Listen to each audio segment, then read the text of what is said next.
শহরের সেই বিশাল বাড়ির এক কোণে দাঁড়িয়েছিল সোহাগ। চারদিকে এত আলো, এত আরাম, কিন্তু তার মনটা যেন অন্ধকারে ডুবে আছে। তার চোখের সামনে বারবার ভেসে উঠছিল গ্রামের বাড়িটা, তার মা, তার মানুষগুলো, আর সেই ভয়ঙ্কর নাম মতিলাল। যদিও কিছু করে বসে, এই একটা চিন্তাই তাকে ভিতর থেকে কাঁপিয়ে দিচ্ছিল। আর সহ্য করতে না পেরে সে সোজা চলে গেল বড় কর্তা ইন্দ্রর কাছে। চিন্তার কথা আর ইন্দ্রর আশ্বাস। ইন্দ্র তখন বারান্দায় দাঁড়িয়ে ফোনে কথা বলছিল। সোহাগকে দেখে ফোনটা কেটে দিল। ইন্দ্র, কি হয়েছে? তোর মুখটা এমন ফ্যাকাশে কেন?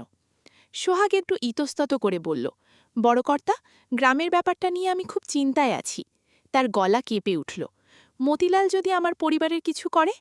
ইন্দ্র কিছুক্ষণ চুপ করে তার দিকে তাকিয়ে রইল। তার চোখে একটা হিসেবি শান্ত ভাব।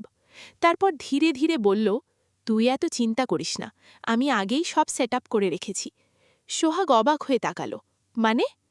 ইন্দ্র হালকা হেসে, লোক বসানো আছে, মতিলাল যদি তোর পরিবারের দিকে এক পাও বাড়ায়, ওখানেই শেষ।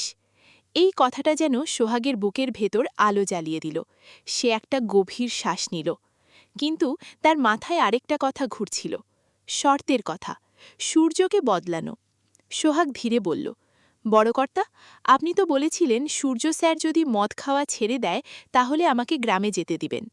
এই কথাটা শুনেই ইন্দ্রর মুখের ভাব বদলে গেল। সে চুপ করে দাঁড়িয়ে রইল। কিছুক্ষণ কোনো উত্তর দিল না। কিন্তু তার মাথার ভেতর তখন অন্য খেলা চলছে। সূর্য যদি সত্যিই মদ ছেড়ে দেয় তাহলে সে নিজেই তোকে যেতে দেবে না, তোর দরকারই হবে না আমার অনুমতির। তার ঠোঁটে অদ্ভুত এক হাসি ফুটে উঠল।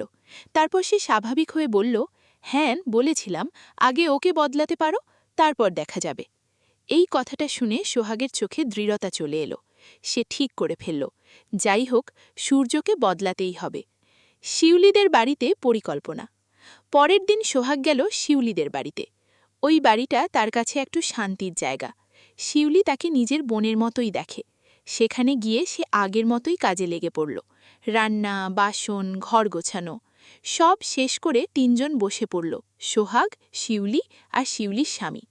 সোহাগ গম্ভীরভাবে বলল, আমি একটা কথা ভাবছি, যদি আমি সূর্য স্যারকে মদ খাওয়া ছাড়াতে পারি তাহলে আমি গ্রামে চলে যাব। শিউলি চুপ করে রইল, কিন্তু তার স্বামী হালকা হেসে বলল, এটা এত সহজ না, যারা অভ্যেসে পড়ে গেছে তাদের ছাড়াবো প্রায় অসম্ভব। এই কথাটা শুনে সোহাগের মুখটা একটু নেমে গেল, কিন্তু সে হাল ছাড়ল না।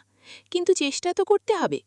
এই সময় শিউলির স্বামী একটু ভাবল, তারপর বলল, একটা উপায় আছে। দুজনেই একসাথে তাকালো তার দিকে। আমি একজন লোককে চিনি, সে এই ধরনের চিকিৎসা করে, অনেকেই তার ওষুধ খেয়ে মদ ছাড়তে পেরেছে। এই কথাটা শুনে সোহাগের আবার চোখে আলো ফিরে এলো। তাহলে এখনই ফোন করুন। ফোন করা হলো। কিছুক্ষণ কথা বলার পর উত্তর এলো, 7 দিনের আগে সময় নেই, 7 দিন পরে আসতে হবে। এই কথাটা শুনে একটু হতাশ হলেও সোহাগ নিজেকে শক্ত করল। ঠিক আছে, 7 দিনই অপেক্ষা করব। কফির মধ্যে লুকানো সত্য। সেদিন বিকেলে বাড়িতে ফিরে সোহাগ সরাসরি রান্নাঘরে ঢুকল। বৃষ্টুকে দেখে বলল, বৃষ্টুদা, তোমার জন্য কফি বানাই? বৃষ্টুর চোখ কপালে উঠল। বৌদি, আপনি এসব করবেন কেন? সোহাগ হেসে বলল, আমি চাই তুমি আজ আমার বানানো কফি খাও। তারপর বলল, এই দুটো বড় কর্তা আর বাকিদের জন্য, আর একটা আমি সূর্য স্যারের জন্য নিয়ে যাব। এই কথা শুনে বৃষ্টুর মুখ গম্ভীর হয়ে গেল। সে ধীরে বলল, বৌদি, আপনি নিয়ে গেলে সমস্যা হবে। কেন? বৃষ্টুর গলা কেঁপে উঠল, কারণ ওনার কফিতে মদ মেশানো থাকে। এই কথাটা শুনে সোহাগ থমকে গেল। তার চোখে ধীরে ধীরে কঠিন একটা সিদ্ধান্ত ফুটে উঠল। আজ থেকে আর থাকবে না। এক সাহসী সিদ্ধান্ত। সোহাগ এক একে রান্নাঘরের সব মদের বোতল তুলে নিল। তারপর সব ফেলে দিল। প্রতিটা বোতলে শুধু পানি ভরে রাখল। বৃষ্টুর বুক ধড়ফড় করছিল। বৌদি, আপনি জানেন না এটা জানলে কি হবে? কিন্তু সোহাগ থামল না। কিছু হবে না, আজ থেকেই সব বদলাবে।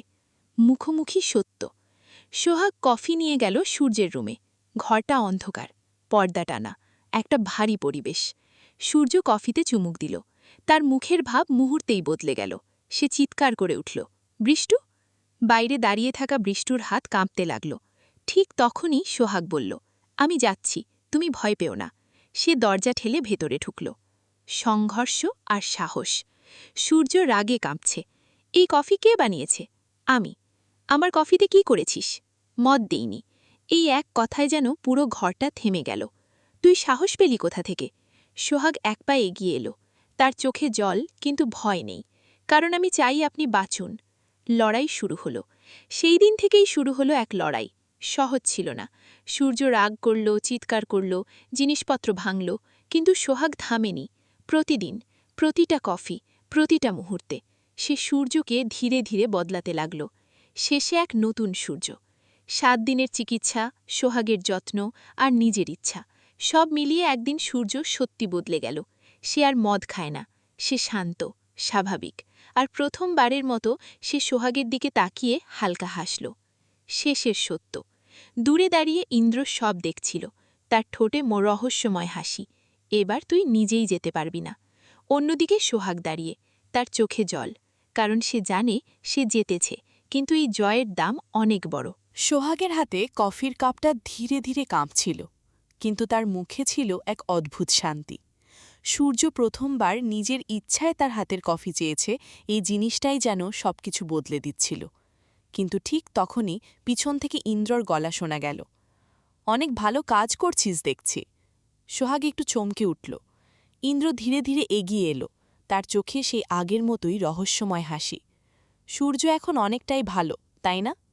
সোহাগ মাথা নেড়ে বলল, হ্যাঁ বড় কর্তা, এখন অনেকটাই ঠিক আছে।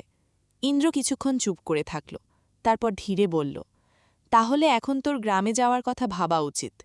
এই কথাটা শুনে সোহাগ অবাক হয়ে গেল। সে তো ভাবছিল ইন্দ্র হয়তো এখন আর যেতে দেবে না, কিন্তু ইন্দ্র নিজেই বলছে যেতে। তার মনে হালকা সন্দেহ ঢুকল।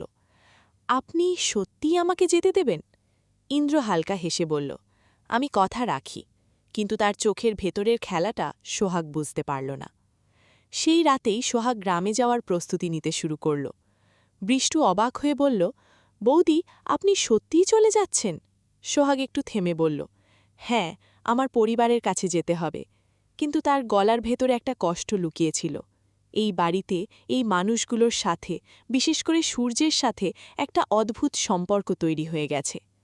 পরের দিন সকালে যখন সোহাগ বের হবার জন্য প্রস্তুত, সূর্য তাকে দেখে থেমে গেল। কোথায় যাচ্ছিস? সোহাগ ধীরে বলল, গ্রামে, আমার পরিবার। এই কথা শুনে সূর্যের মুখের রং বদলে গেল। এখন? এই সময়ে? হ্যাঁ, অনেক দিন হয়ে গেছে। সূর্য কিছুক্ষণ চুপ করে রইল, তারপর হঠাৎ বলল, যেতে হবে নাকি যেতে চাইছিস? প্রশ্নটা শুনে সোহাগ থেমে গেল। সে উত্তর দিতে পারছিল না, কারণ সত্যিটা খুব জটিল। সে যেতে চায়, কিন্তু এখান থেকে চলে যেতে মন চাইছে না। ঠিক তখনই ইন্দ্র এসে দাঁড়াল। ওকে যেতে দে সূর্য, ওর পরিবার আছে। ইন্দ্র সূর্যের দিকে তাকাল। তার চোখে যেন একটু সন্দেহ, কিন্তু কিছু বলল না। সোহাগ গাড়িতে উঠল। গাড়ি ধীরে ধীরে বাড়ি থেকে বেরিয়ে গেল। সূর্য বারান্দায় দাঁড়িয়ে তাকিয়ে রইল, তার চোখে অদ্ভুত এক শূন্যতা। কিছু দূর যাওয়ার পর হঠাৎ একটা ফোন এলো। ড্রাইভার ফোনটা সোহাগের দিকে বাড়িয়ে দিল। আপনার জন্য। সোহাগ ফোনটা কানে দিতেই ওপাশ থেকে কাঁপা গলা, দিদি, তাড়াতাড়ি আসো, মতিলাল আবার এসেছে, খুব খারাপ কিছু হতে পারে। সোহাগের বুক ধক করে উঠল। কি বলছ? ওরা সবাইকে ভয় দেখাচ্ছে। ফোন কেটে গেল। গাড়ির ভেতর হঠাৎ উত্তেজনা ছড়িয়ে পড়ল। সোহাগ বলল, দ্রুত চালান, প্লিজ। তার চোখে তখন ভয়, রাগ আর তাড়াহুড়া। ওদিকে ইন্দ্র নিজের ঘরে বসে ফোনে কথা বলছিল। সব ঠিকমতো হচ্ছে তো? ওপাস্তকে কেউ বলল, হ্যাঁ স্যার, মতিলাল আজই নড়াচড়া শুরু করেছে। ইন্দ্র ঠান্ডা গলায় বলল, ভালো, ওকে একটু চাপ দাও, কিন্তু পুরোটা শেষ করো না। আমি চাই সোহাগ নিজে সব দেখুক। তার মুখে একটা অন্ধকার হাসি ফুটে উঠল। অন্যদিকে সোহাগ একা বসে আছে। তার মনে বারবার ঘুরছে, কিছু একটা ঠিক হচ্ছে না। হঠাৎ সে উঠে দাঁড়াল। বৃষ্টুকে বলল, গাড়ি বের কর। বৃষ্টু অবাক, কোথায় যাবেন? সূর্য শুধু বলল, সোহাগের কাছে।